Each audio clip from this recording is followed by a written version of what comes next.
Nosotros estamos siempre reflexionando en la palabra de Dios, en el libro de Hechos, y esta serie es una serie maravillosa, es una serie para la iglesia que nos modela el cómo ser iglesia. ¿Cuál es la misión de la iglesia? ¿Cuál es la razón de ser de la iglesia? Tuya y mía, porque nosotros somos la iglesia. La palabra iglesia viene de eclesia, que quiere decir reunión, congregación. No es un templo, no son las paredes. La iglesia somos tú y yo.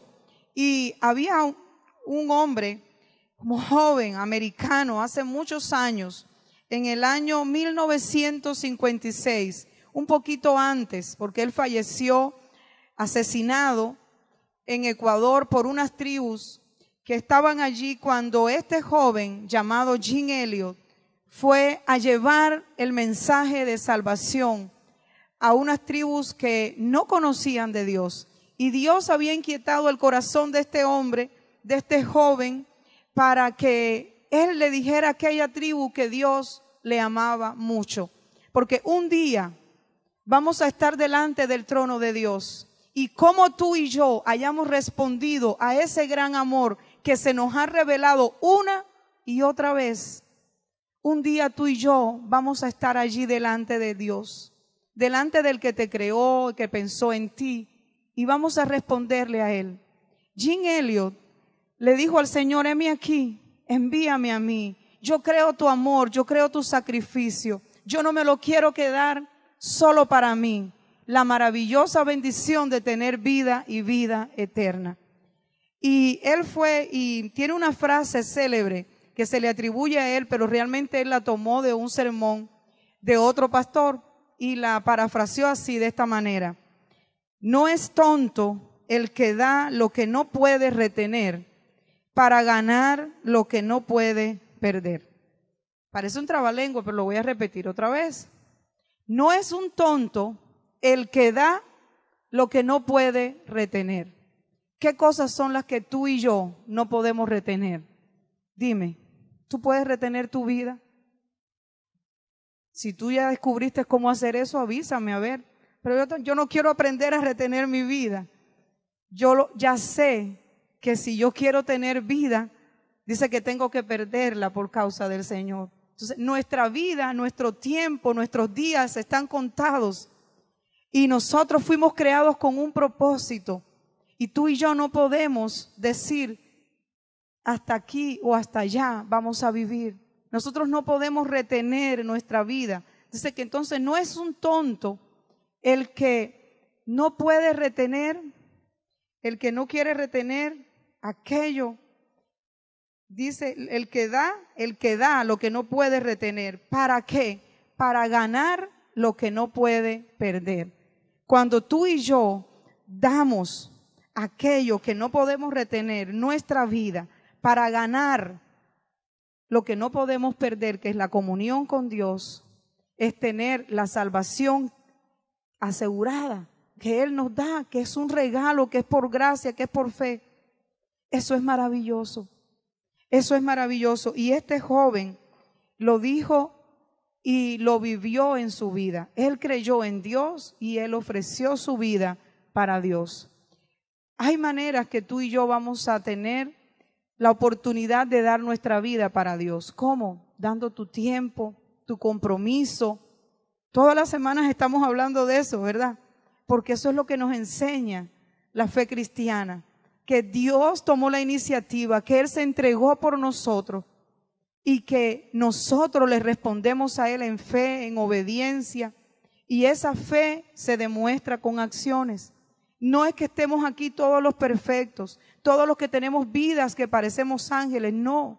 La iglesia es un hospital, la iglesia está para todos los enfermos, para todos los que vienen cargados, para todos los que no hemos sabido tomar buenas decisiones. Para eso está la iglesia, para enseñarnos el camino al Señor. Por eso estamos aquí. ¿Y sabes cuál es la misión de la iglesia? Ir y decirles a otros las grandes maravillas que Dios ha hecho en nuestra vida. El Señor dijo: ir y hacer discípulos. No es estar solamente en la iglesia, es ir donde hay otros que también necesitan tener vida eterna, porque la vida eterna comienza desde aquí. Aquí comienza la paz, que no la podemos comprar ni por una libra, ni por una onza, ni por un gramo. Aquí comienza la paz, que aunque tú estés viviendo una tormenta, Dios es tan grande, tan amoroso, tan fiel, que Él te llena de su paz. Y esa paz es una paz que sobrepasa todo entendimiento. Mi amado hermano, este capítulo 13 del libro de Hechos nos narra el primer viaje misionero del apóstol Pablo. Cómo este hombre entendió desde que conoció al Señor cuál era su misión de vida. Qué triste es andar por la vida y no saber para qué tú estás aquí en la tierra. Levantarte y no saber, o decir estoy aburrido o estoy aburrida. Dios te creó con un propósito. Dios te ha dado dones, Dios te ha dado talentos. Y siempre digo que la gente más feliz es aquella que puede ser la que sirve. Esa es la gente más feliz. Eso no lo digo yo, eso ya está estudiado y hay estadísticas sobre eso. Yo lo que hago es repetirlo. Entonces yo quiero animarte para que me ayudes a leer los primeros versículos de este pasaje y veamos esta historia y algunos detalles que pueden ser muy importantes para nosotros como iglesia. Capítulo 13 del libro de Hechos, dice así la palabra del Señor. Había entonces en la iglesia que estaba en Antioquía profetas y maestros, Bernabé, Simón el que se llamaba Niger, Lucio de Cirene, Manaén el que se había criado junto con Herodes el tetrarca, y Saulo, ministrando estos al Señor y ayunando, dijo el Espíritu Santo, apartadme a Bernabé y a Saulo para la obra a que los he llamado. Entonces, habiendo ayunado y orado, les impusieron las manos y los despidieron. Ellos entonces, enviados por el Espíritu Santo, descendieron a Seleucia y de allí navegaron a Chipre. Y llegados a Salamina, anunciaban la palabra de Dios en las sinagogas de los judíos. Tenían también a Juan de ayudante, y habiendo atravesado toda la isla hasta Pafos, hallaron a cierto mago, falso profeta, judío, llamado Bar-Jesús, que estaba con el procónsul Sergio Paulo, varón prudente. Este, llamando a Bernabé y a Saulo, deseaba oír la palabra de Dios, pero les resistía Elimas, el mago, pues así se traduce su nombre, procurando apartar de la fe al procónsul. Entonces Saulo, que también es Pablo, lleno del Espíritu Santo, fijando en él los ojos, dijo: Oh, lleno de todo engaño y de toda maldad, hijo del diablo, enemigo de toda justicia, ¿no cesarás de trastornar los caminos rectos del Señor? Ahora pues, he aquí, la mano del Señor está contra ti, y serás ciego, y no verás el sol por algún tiempo. E inmediatamente cayeron sobre él oscuridad y tinieblas, y andando alrededor buscaba quién le condujese de la mano. Entonces el procónsul, viendo lo que había sucedido, creyó maravillado de su doctrina del Señor. Dios bendiga su palabra.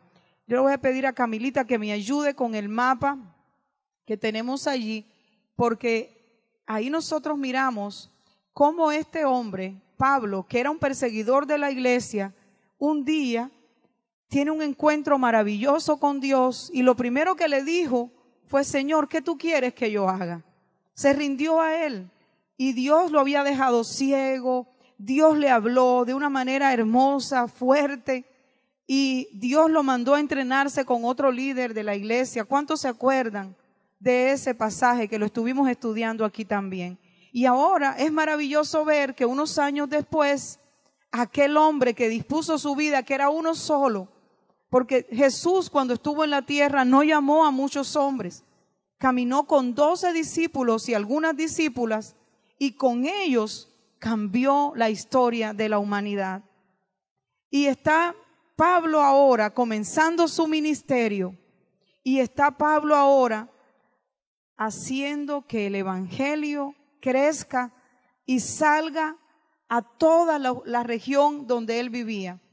Toda la región, estamos hablando de varios países. Salió de Samaria, miren, de Jerusalén, se mira la flechita, va hasta Antioquía, que es donde vamos a ver, donde está la isla de Pafos. Y allí se convirtió ese lugar en un gran centro misionero. Y Pablo fue, dice allí, Lucia, Pisidia, y aquí están otros nombres, pero ese es uno de los primeros recorridos que hace el apóstol Pablo, y no tenía las embarcaciones que hay hoy, no tenían los aviones que hoy iban en una hora, estás en otro país, si queda cerca, ¿verdad? Hora y media. Pero Pablo tenía algo importante. Vamos a ver qué tenía Pablo. Dice aquí, comenzando este pasaje, que había en la iglesia de Antioquía profetas y maestros. Es una iglesia que estaba organizada. Es una iglesia que lo primero que quiero decirte en esta mañana es que Dios, y ayúdame allí, amor, Dios hace un llamado especial para cada ser humano. Dios te da los dones conforme al llamado que Él tiene para tu vida. Porque Dios es fiel, Dios es grande, Dios no cambia. Sus planes y sus propósitos siempre van a ser de amor y de salvación para la humanidad. Y aquí está diciendo que esta iglesia tenía profetas y tenía maestros. ¿Para qué eran los profetas y los maestros? ¿Para qué? Para enseñar al pueblo de Dios, para traer revelación, porque Dios nos trae aquí dentro de las paredes de una iglesia, de un lugar. Algunos en este tiempo se reunían hasta en cuevas, y Dios nos trae acá. ¿Para qué? La otra. Dios nos trae acá a la iglesia, ¿para qué? Para que nosotros seamos formados, seamos entrenados. Muy bien. ¿Para qué nos trae el Señor a la iglesia? Para que aquí podamos ejercer los dones que nos ha dado. Pero cuando somos llenos de su presencia, llenos de conocimiento, es también porque vamos a ir. Por eso aquí siempre cantamos, desde que comenzó esta congregación, siempre hemos cantado el himno enviado, el canto enviado soy de Dios. Porque somos enviados de Dios, tú y yo. Unos tal vez a traer multitudes, otros a ser agentes de consuelo, otros a mirar las necesidades y ayudar, otros tal vez a dar una sonrisa y decir Cristo te ama, otros a dar un abrazo, otros a enseñar con los niños, otros en la cocina, unos en las puertas, otros en la danza, en la alabanza, otros en la palabra, pero todos somos llamados por Dios. Y ese llamado se hace real, concreto y grande fuera de la iglesia. Por eso la iglesia, la misión, ¿cuál es? Ir y hacer discípulos a todas las naciones. Eso está en Mateo 28, del 19 en adelante, del 20 allí en adelante. Usted lo puede leer. Eso fue lo que Jesús enseñó a sus discípulos. Y este centro que estaba en Antioquía, un centro que ya no era en Jerusalén, que se había empezado con qué, porque algunos hombres y mujeres habían ido hasta aquel lugar y habían enseñado el evangelio del Señor. Y por eso esa iglesia comienza y se organiza. Y ahí están los maestros. La importancia de tener maestros es que no es que voy a leer un pasaje de la Biblia y lo voy a interpretar como yo quiera. Tengo que estudiar qué significaban las palabras, los lugares, qué estaba pasando en aquel contexto, en aquel momento. Es muy peligroso encontrar la palabra y decir lo que primero yo piense o lo que tal vez me enseñaron. Es más, yo tengo que pasar por un filtro lo que se me enseña. Yo tengo que venir aquí y decirles a ustedes dónde yo encontré ese pasaje, qué estoy afirmando, porque eso tiene que tener un respaldo bíblico. Los maestros están para instruirnos, para que tú y yo podamos comprender y conocer mucho más al Señor. Porque si tú no le conoces, cómo Él es de grande, de perdonador, y que también es fuego consumidor, ¿cómo tú le vas a obedecer? Si tú no sabes y no aprendes que el Señor ha dicho que Él va a regresar por su iglesia, ¿cómo tú vas a estar preparado para esperarle? Tú tienes que conocer la palabra. Los maestros son importantes. Los profetas, aquí habían profetas en esta iglesia. Y los profetas son igualmente importantes. Aquí no es que uno es más importante que el otro. Lo importante es ser fiel a Dios con el llamado que nos ha hecho. Que si te llamó a barrer la iglesia, usted barra. Y hágalo bien y hágalo para el Señor. Si te llamó a profetizar, hágalo con dependencia y temor a Dios y unción de Dios. Yo le doy gracias a Dios por la vida de Blanqui, porque yo sé, ella es una profeta de Dios, usada por el Señor, y yo sé que el Señor la va a seguir usando. No es que ella va a enseñar algo diferente a lo que está en la Biblia. Ella va en casos y momentos especiales o cualquier que Dios levante, va a dar una palabra específica, determinada para una congregación, como lo hizo aquí aquellos profetas con Pablo y Bernabé. Pero ¿sabe qué tenía que pasar para que esa iglesia fuera una iglesia en avivamiento? Yo no sé si tú quieres congregarte en un lugar donde sean 3, 4. No importa si son 3 o 4, Dios sabe las circunstancias, pero que ahí esté el Señor. Pero tal vez tú quieres ser parte de un mover, de traer a multitudes para que también esas multitudes le conozcan al Señor, para que también esas multitudes puedan servirle y puedan tener vida eterna. Yo quisiera ser parte de ese mover. Yo no sé tú. Yo creo que si Dios te trajo aquí es porque Él también quiere que tú seas parte de ese mover. Porque en este tiempo final, la iglesia de Dios va a ser usada poderosamente para hablar a las naciones, para hablar al mundo de la fe, de la salvación, de la esperanza, para llamarnos a poner la mirada en Él. Entonces Dios nos llama a hacer misiones. No tenemos que ir al África. Tenemos aquí un campo misionero muy grande. Aquí mismo en Houston están casi todas las naciones representadas. Yo tengo amigas que amo con el alma, que son misioneras. Ser misionero no es fácil. Ser misionero es ir, es dejar tu comodidad, es dejar tu cultura. Aquí tuvimos una misionera hace unos meses hablándonos de su experiencia, cómo tuvo que hacer aquella mujer para llegar a otra nación, aprender otra cultura, otra lengua, otra manera de comer, otra manera de vestir, otra manera de relacionarse. Pero ella lo hizo, ¿por qué? Porque ya ella no quería retener su vida. Ella quería dar lo que no podía retener para ganar comunión con Dios, para ganar la aprobación de Dios, para ganar a otros para el Señor. Y así, ser un misionero no es fácil, pero el Señor dijo, el que quiere seguirme a mí, tome su cruz, niéguese a sí mismo y sígame. Eso lo dijo el Señor. Entonces, ¿tú quieres seguir al Señor? Tú quieres seguirle a Él, tú quieres ser obediente a Él. Dios quiere usarte, Dios quiere levantarte, porque Él sigue siendo el mismo Dios de aquella iglesia y de esta. Necesitamos ser una iglesia organizada.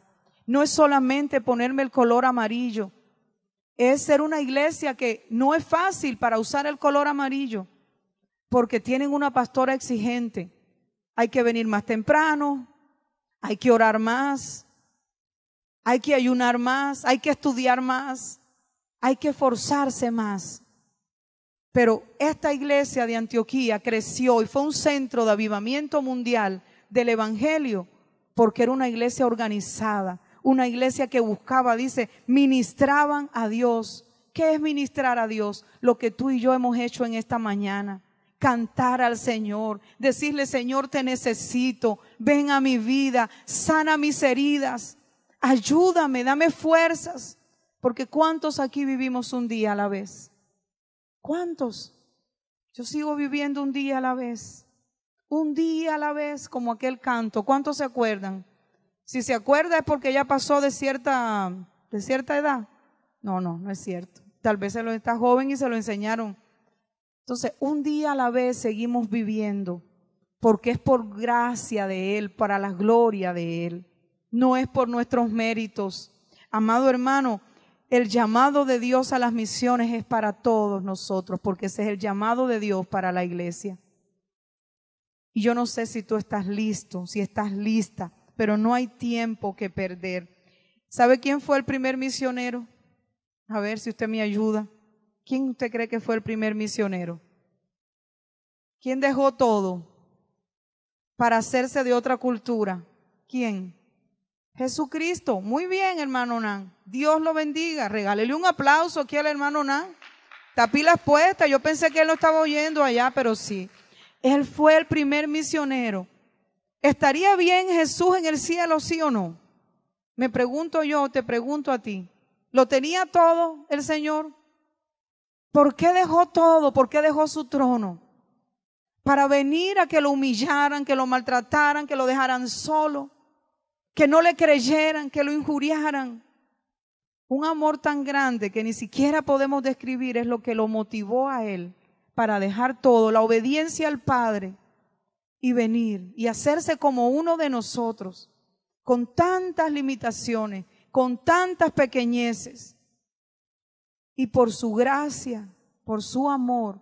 Por eso es que todo el evangelio tiene que ser, toda la Biblia se trata de Jesús, de lo que se dijo que él iba a hacer, de lo que él es y de que él viene. Por eso él es el mejor ejemplo, es la mayor revelación de Dios para nosotros, la humanidad. Dios nos llama a ser misioneros. Donde tú estés, Dios te llama a ser un misionero. Aquella iglesia dice que estaban allí Simón, que se llamaba Níger, que también tiene que ver como decir moreno a alguien.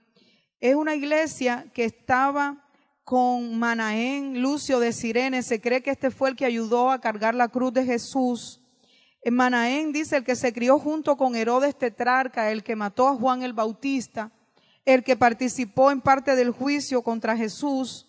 Y esta iglesia, esto me dice a mí, que era una iglesia que tenía diferentes personas.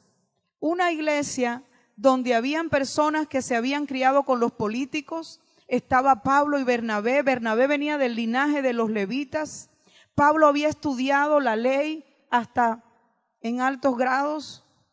Y habían personas sencillas y habían políticos también, gente que tenía influencia en aquella sociedad.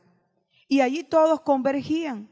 ¿Y por qué era lo que ellos convergían en un lugar, en una misión? ¿Por qué? Porque tenían en común, ¿qué cosa? El amor del Señor, porque tenían en común la gratitud a Dios por lo que Dios había hecho con ellos. Porque tú y yo no podemos hacer obras para tener la salvación. No podemos hacer obras para que Dios nos salve. La obra ya la hizo Él. Nosotros hacemos obras porque estamos agradecidos con Dios. Y eso también es ser misiones. Esta iglesia tenía hombres, tenía personas de diferentes culturas, de diferentes trasfondos, y era una iglesia que podía entonces estar unida, poder alcanzar a otros y poder servir a Dios de una manera que impactara más a aquella sociedad. Aquí cuántas culturas hay. Podemos soportarnos las maneras que visten otros hermanos y hermanas. Podemos aprender, ya hemos aprendido de las comidas aquí. Algunos que no les gusta el comino ya comen un poquito más de arroz con comino, del arroz negro, como dice Lorena.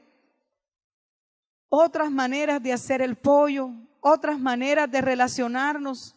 Pero ahí vamos, porque Dios está en medio nuestro. Y esa es una característica de aceptación, de donde hay diferentes maneras de pensar, pero que somos uno en el Señor. Y de esa manera tú y yo también podemos ir y hacer misiones. Y en segundo lugar, el llamado de Dios a las misiones. También el llamado de Dios es un llamado que incluye renuncia. Es un llamado que necesita incluir el compromiso.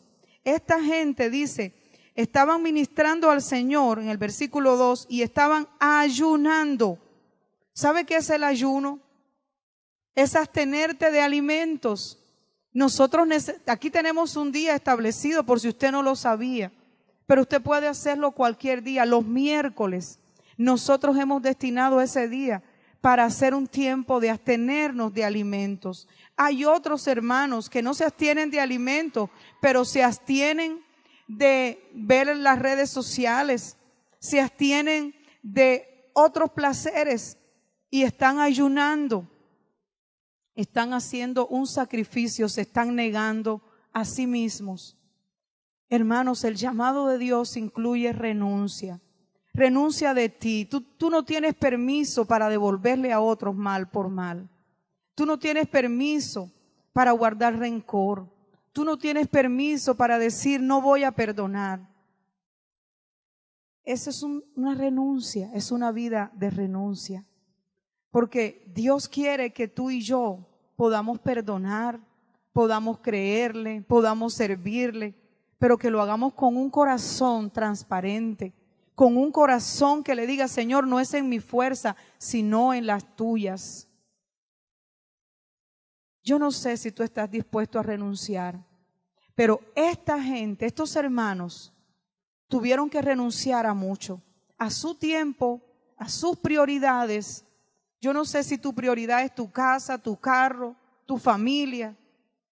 Todo eso puede estar bien, pero tu prioridad debe ser el Señor. Tu prioridad tiene que ser el Señor. Dice aquí que ellos, algo que encontramos en esta iglesia, en estos hermanos, en este liderazgo, es que habiendo ayunado y orado, les impusieron las manos y los despidieron. Qué difícil debió haber sido para esta iglesia despedir aquel liderazgo como Pablo. ¿Quién iba a querer que alguien como Pablo, con tantos dones, se fuera?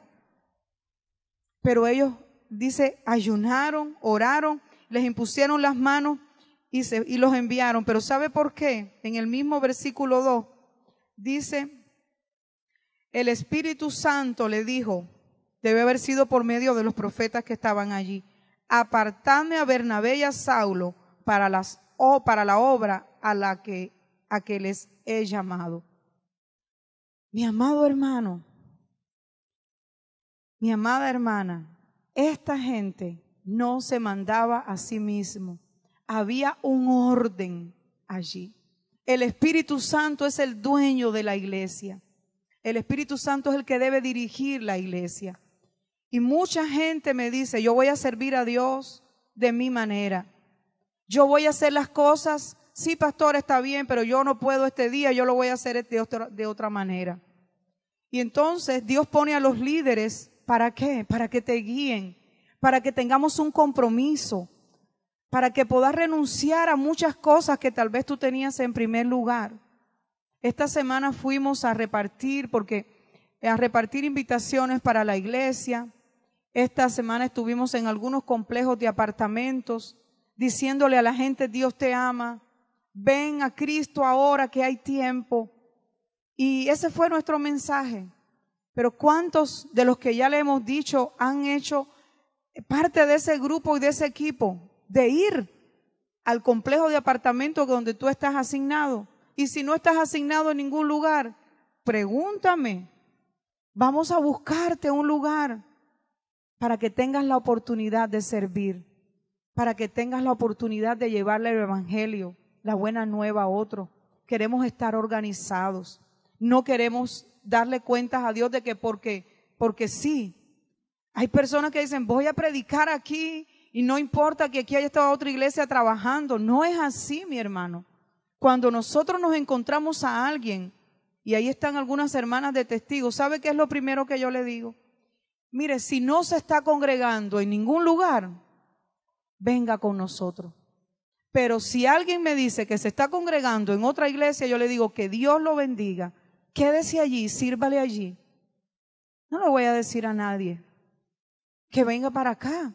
Yo quiero ver personas que tal vez no se están congregando, que Dios está llamando para que ellos puedan quedarse con nosotros, sí, para crecer, para salir, para decirle sí, ser obedientes al llamado de Dios. Pero no es que vamos a pescar en pecera, como dicen por ahí, ¿verdad? Nosotros tenemos que ir a donde todavía la gente no está buscando del Señor, porque lo fácil, no, esta gente aquí en la Biblia no buscó lo fácil. Ayunaron y oraron en el secreto. ¿Usted quiere ver un avivamiento en su iglesia? Es en el secreto, es en el tiempo de oración. Tenemos un grupo que ora en la madrugada. Ha sido difícil, ha sido un reto mantener ese grupo. Siempre lo tenemos activo. Siempre decimos, Señor, está ante tu trono de gracia nuestra iglesia. Hemos visto oraciones contestadas, sanidades. Hemos visto familias transformadas. Pasamos una pandemia y aquí estamos. No cerramos. Dios ha sido fiel, Dios ha sido bueno. ¿Usted quiere ver un avivamiento, hermano? ¿Cuántos aquí quisieran ver un avivamiento? ¿Cuántos aquí de verdad aman al Señor? Y que le quieren decir, Señor, yo quiero ver un avivamiento en tu casa. Yo quiero que aquel vecino que no lo soporto, Padre, también se convierta, también tenga vida eterna. Porque al que tú quieres, al de tu casa, ¿verdad? A ese es fácil invitarlo. Ah, es así. Pero al jefe, que es más, que tiene algunas dificultades diferentes a las de nosotros, dígale como usted quiera. A ese uno dice, pero que se va a salvar, pero que Dios va a tener misericordia de semejante malandro. No, pero no es como nosotros miramos. No es nosotros, el ser misioneros, el ser parte de un avivamiento es tener tiempos de ayuno, es tener tiempos de oración, es conocer la palabra, es estar juntos en la iglesia, es dejarse guiar por el Espíritu Santo. Es allí en lo secreto, Dios va a enviar bendición. Yo sé que Dios nos va a levantar, no porque seamos perfectos, no porque siempre hacemos todo lo mejor, no. Pero Dios conoce la intención de nuestros corazones. Dios sabe que tenemos temor de Él. Dios sabe que le necesitamos. Dios sabe que siempre estamos aprendiendo, que siempre le estamos buscando a Él. Mi amado hermano, el enemigo no le gusta que en la iglesia aprendamos, adoremos, crezcamos. Él va a querer venir a poner cizaña contra tus líderes. Él va a venir a querer poner crítica, desánimo. No lo escuches. No le des lugar, no abras tu corazón para la murmuración. Ama a tu iglesia, ama a tus líderes, ama a tu Dios. Dale gracias que estás en un lugar especial donde Él te ha traído. Porque también he conocido personas que quisieran congregarse y no lo hacen. Y otros que buscan un lugar y no lo hallan, habiendo tantos. Tenemos tanto por qué agradecer, amado hermano, amada hermana. Nuestro Dios es tan bueno, es tan fiel. Amén. ¿Cuántos quieren ver un avivamiento? ¿Cuántos vamos a ser parte de ese avivamiento? ¿No es en nuestras fuerzas? ¿No? Claro que no es en nuestras fuerzas. Es en las fuerzas del Señor. Es por su gracia, porque Él es el que nos dirige. Vamos a orar, vamos a agradecer al Señor.